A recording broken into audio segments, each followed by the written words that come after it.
Hey everyone, I thought I would join you today for a really quick tip episode all about why you shouldn't look at your competitors when you are doing your pricing strategy or setting your prices for your services. Now, of course, we talk a lot about staying in your own lane and not worrying about what competitors are doing, but there's really three reasons I wanted to go a bit deeper into this and talk about the three really main reasons why I recommend not looking at your competitors when you are going to set your pricing. The first one is if you do that, you're letting the market set your rates. So you're giving away control of what your pricing is and what you're charging, and ultimately the outcomes that you are building for your business to the market. Now the market is different. They're not your company. It's not your business. And if you've done your pricing strategy right, then you would have looked at how much time you have available, your capacity, what your revenue goals are, and be looking at how you're packaging and pricing your services so that you're meeting those goals, rather than just putting something out there with a price on it and hoping that you sell enough to meet the goals.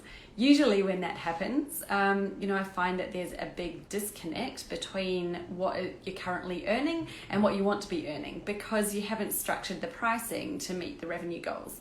So that's the first reason. We really don't want to be letting the market dictate our rates.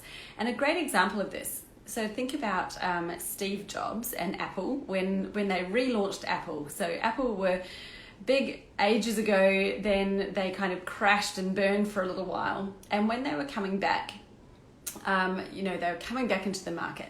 And Steve Jobs could have looked at, HP or Dell, the other big players in the market, and priced their products at the same level as theirs. But they didn't. Completely intentionally they didn't. And you only have to look at the results of what they achieved to see that actually creating price differentiation between the competitors was by far and large the best thing that they could have done. I'll talk about Steve a bit more in a moment. So the second reason why you don't want to compare is that, price comparison, it leads to discounting. So what I mean by that is, when you're pricing your services against your competitors' services, often you're making them a bit of like for like. You might even be structuring them the same. Maybe you're using them as a basis of how you're even designing your service packages. And what that does is you're commoditizing what you're doing.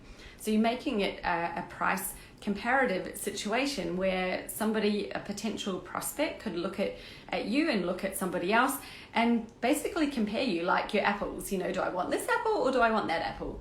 And of course that means that, it will come down to a price-based decision. And the only person that loses in that sense is you and your competitor, to be honest.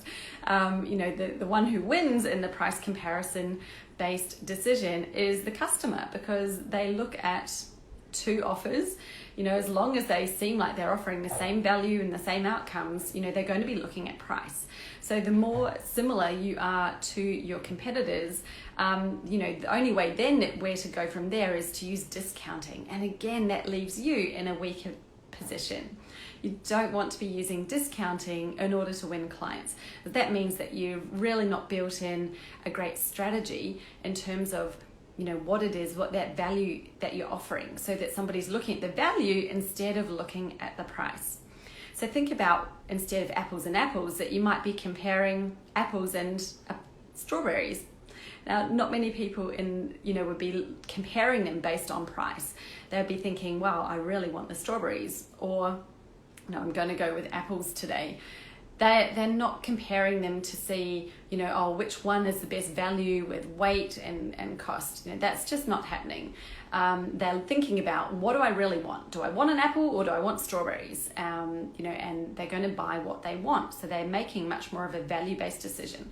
Whereas when you're comparing apples and apples, you might be looking at the price of a Granny Smith versus a Royal Gala and thinking, okay, well, I will take the Granny Smiths because they're a whole $1 cheaper per kilo. You make those decisions so much more when you're looking at things that are similar. Now, the third reason is, which I'm going to come back to the Steve Jobs example, You guys, you don't all have the same ideal customer, and this is probably the number one reason why not to base your service pricing and packaging off your competitors. They should be creating their services and packages for their ideal customer to align with what it is, what the outcome is that their ideal customer really wants, how they're delivering that for them, and pricing it to actually be in line with the ideal customer as well. Likewise, so should you. So if you're pricing your services based off what your competitors are doing, you're pricing for their ideal customers, not for your ideal customers. You really need to look at your pricing strategy and price them for your ideal customers so that your offering is aligned. You will not have the exact same value that you have. You will not have the same way of working. You'll probably not even have the same outcome, quality. All of those things will be different.